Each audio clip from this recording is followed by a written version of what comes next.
Hi everybody, it's Josh with Talk About Trek, and we're back today for a very exciting, wonderful, spectacular video because we have hit number 50 today. We have finished TNG number 50, Dyson Sphere, which, to be honest, not the best, but it is the 50th, so it holds a kind of a special place, a milestone moment. 50 TNG books read and talked about here on this channel, plus a lot more. So let's dive right into what we get here with Dyson Sphere. This was written by the fantastic team of Charles Pellegrino and George Zebrowski. And Charles is a kind of a scientist slash author, so he kind of came with a lot of those ideas, where George was more like the, I guess, the author of the group. So, but they do a great job with this book in tackling all of the, I don't know, the questions, or at least some of the questions that come up when you're dealing with something as, you know, as insane in scope as a Dyson Sphere. So, but here we go. Let's just dive right into the front here. A cosmic artifact faces total destruction. 200 million kilometers across. 200 million kilometers across, with a surface area that exceeds that of a 250 million worlds. Like, think about that. Think about that scale, right? That's what's so interesting about this book, I think, for me. That was great. But, the Dyson Sphere is one of the most astounding discoveries the Federation has ever made. Now the USS Enterprise has returned to explore the awesome mysteries of the sphere. Intrigued by what is possibly the greatest archaeological treasure of all time, Captain Jean-Luc Picard hopes to discover the origins of humanoid life throughout the galaxy, or perhaps the ultimate secret of the Borg. Weird. Alright. But when a neutron star approaches on a collision course with the sphere, a mission of discovery becomes a desperate race against time. The many sentient species inhabiting the sphere face extinction. Can even the Starship Enterprise save them all? Can they? Will they? What's going to happen in Dyson Sphere? Very, very interesting book. So, first off, I mean, when you look at the book, you can tell right away it's like lacking. If you've been like, you know, if you've been reading these yourself, you'll notice that this one does seem a little bit thinner. The story is a little bit shorter. And I was shocked to discover, too, that the end, the afterwords, which there are two, one written by each author, actually take up that much. So still, your story becomes even lighter.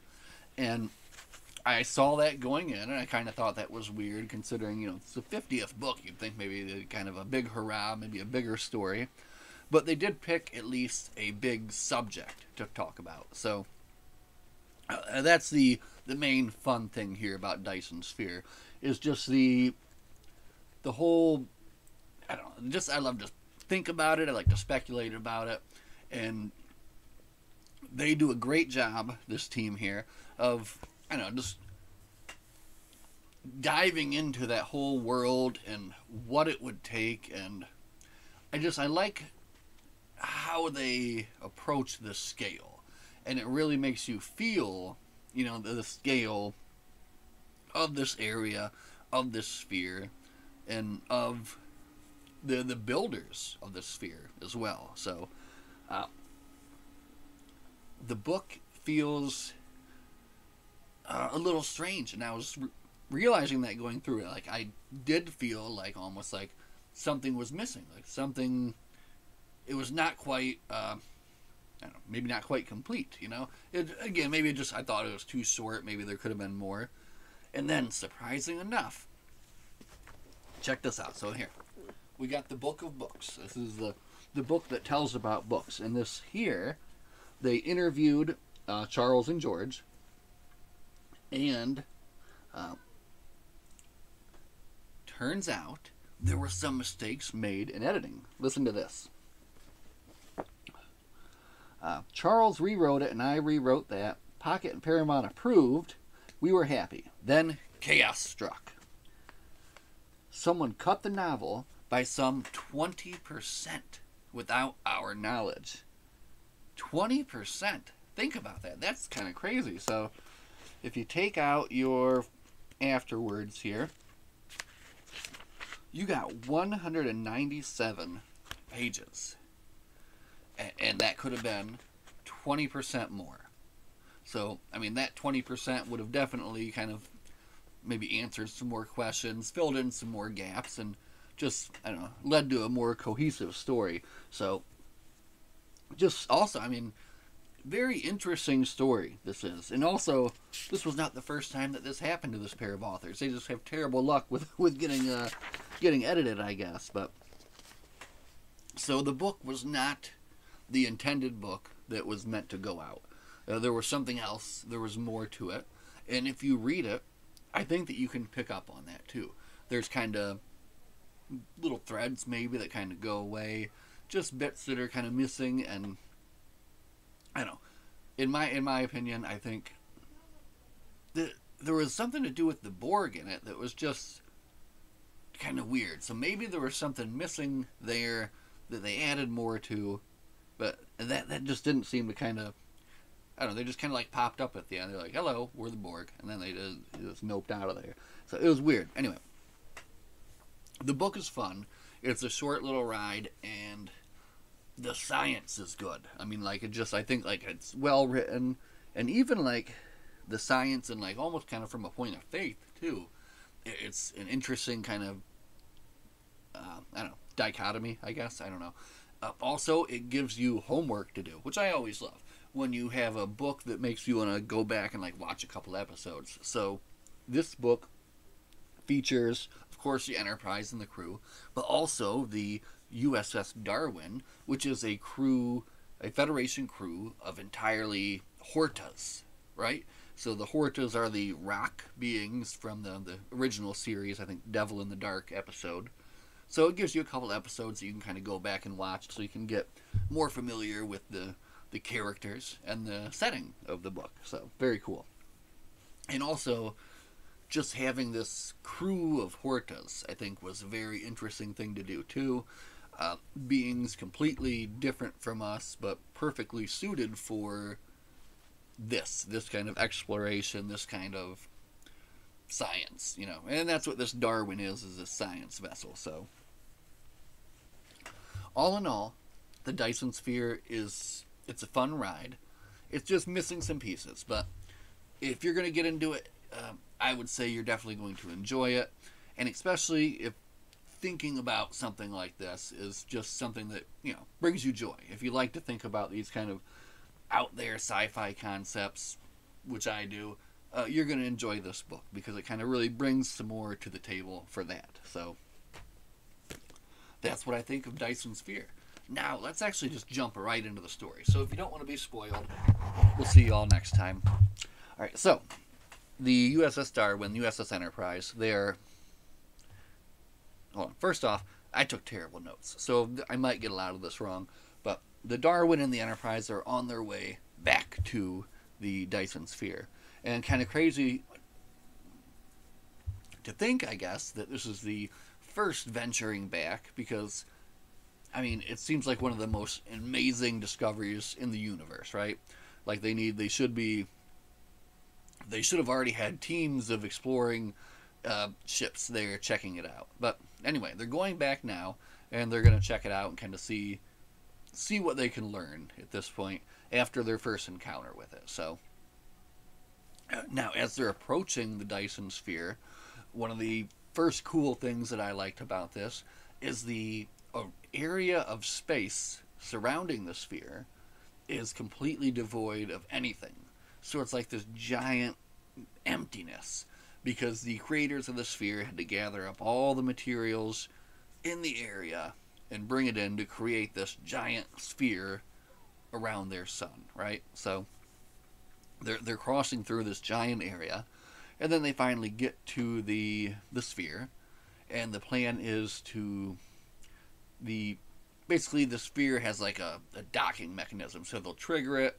One of the ships will be able to go in while the Enterprise stays out, and is able to open the door for them when they're ready to come out, you know. So of course the Darwin is going to go in, And Captain Picard, being the archaeological buff, he cannot resist the opportunity to go with them, so he goes in and he takes, I think, maybe LaForge and Counselor Troy with him in there, I believe. Yeah, let's go with that. That sounds good. And they go in there and make sure I'm not. Yeah. So basically, they trigger the mechanism just like in the episode. The Darwin goes in, the Enterprise stays outside, and they begin their exploration of the inside of the sphere. And this is when it just gets very, I don't know, very intense. Like, the amount of space on the inside of this sphere, you know, as they said before, is like worth billions of planets. You know, it's just an incredible, unsurveyable amount of space. You know, they're like, there's so much to see, there's too much to see. So, but when they get there to the sphere, as they kind of like approach it, this wormhole opens up kind of off in space, and this comet shoots out towards the sphere. So now the clock is ticking. Someone has targeted the sphere with this giant comet, which is set to destroy it, and they've got something like 12 days before they've got to get out of there. And then the sphere will be gone forever. So, you know, now you have this kind of ticking clock in the background. They've got to hurry, figure out what they can, what's the most important things to explore in the sphere, that kind of stuff. So they decide first, I guess they want to go right to the, like, the center in the sun. And it's interesting what they find there is basically you've got a sphere inside of a sphere. So the original sun that this thing is built around has a home world, and this home world that orbits this sun has its own little mini Dyson sphere. So they theorize that this was the original, like, prototype that they were building. So, and then they actually go inside of this sphere, and inside of this sphere there's like this race of these like troglodyte crazy creatures that are coming to get them, and they quickly escape that. So it's one of these things with this book is you get little looks at something that's like so crazy. Like, there's this whole society of creatures that live in the darkness of this small Dyson sphere that orbits the home world, that orbits the sun, that's inside of this giant Dyson sphere, right? And in this Dyson sphere, of course, there's like huge masses of land, huge masses of water. One of the giant masses of water they've named the Great Scott the Great Scott Sea, in honor of Montgomery Scott, who discovered the sphere and, of course, was found there. So now it's at this point that the sphere kind of starts reacting, and basically it seems to be reacting to the oncoming presence of the comet, and the sphere is attempting to relocate itself. So it is attempting to move, and it is attempting to kind of pull the sun along with it, but it is not quite able to, I guess, go as good as it should. So they can see that it's going to end up in some bit of a problem, because the sphere and the sun aren't moving at the same rate. So as the sun, with the orbiting homeworld, with the orbiting moon, approaches the wall of the Dyson sphere, first off, the moon ends up striking it and, like, I don't know, blowing up, and I think killing all those people there, of course. But then, even worse and even, like, kind of crazier is you have this intense scene that comes into the book where the homeworld itself, its orbit comes close enough to the wall of the Dyson sphere where it is able to actually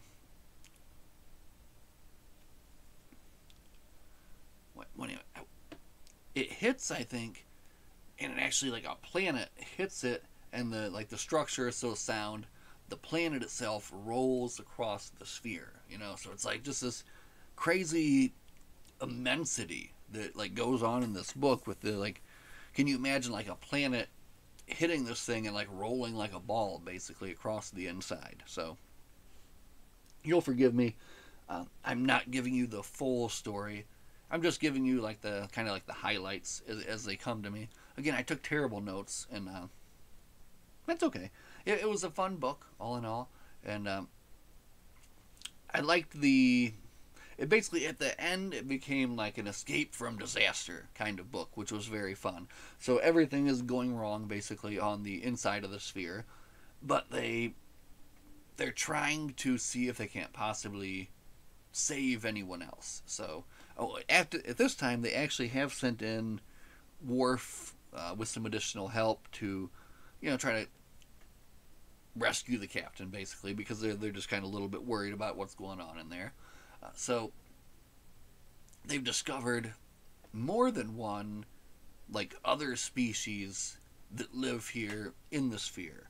First off, there was another species that is spacefaring that lives there, and they encounter them. They're called the Douglas or something like that, and they are trying to escape the oncoming destruction as well. And then when they are down by the sea, they realize that these creatures in the sea are also sentient, and these creatures have created their own little like starships made out of like their bodies or something crazy. So I know there's just so much like weird different things going on in this book, and again, because it was kind of cut short, I feel like maybe there was so much they wanted to give more on, talk more about, But anyway, now they kind of have this convoy. They need to get these people out of here, and during all this, I believe it's either the moon or something has actually blasted a hole directly out of the Dyson Sphere. So now they do have their exit. They can get out of there. So they're able to evacuate themselves in the shuttlecrafts, kind of like the special shuttlecrafts of the USS Darwin. The captain of the Darwin, who I've talked very little about, but one of the most interesting parts of this book, actually, the Horta Captain Dalen of the USS Darwin, just a very interesting character. Very, I don't know. It seems like almost like they were there to just like explore out of like some kind of faith to see what's in the galaxy, and I don't know, they give you like perspective from their minds every now and then, and it's an interesting thing, I guess, for me, because they're like an almost ageless kind of rock being, so they don't think of things the same as like a humanoid would. But she kind of gets everybody off of her ship and is able to get Picard and crew evacuated, or most of them, but her and most of her crew go down on the sphere somewhere. Everybody else is able to escape and get out of the sphere. And at this point, things kind of get even a little bit more crazy. They note that the movement of the sphere has actually worked, and it's worked its way out of the comet's range. But now, the sphere is shrinking. So through some kind of quantum folding, something's going on where this I can't even describe it properly.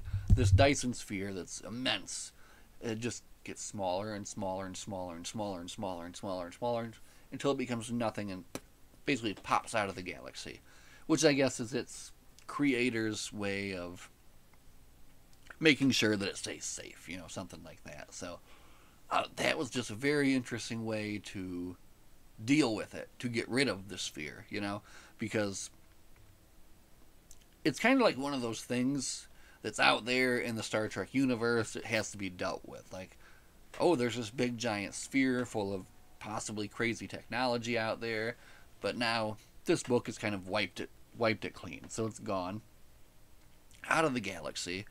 And they, throughout the book, drop little hints that maybe the sphere was either created by the Borg or created by some kind of adversary of the Borg, so that maybe the Borg are the one that threw the comet at them, And there near the end, a Borg cube shows up, kind of watches the sphere wink away, and then just flies out of there.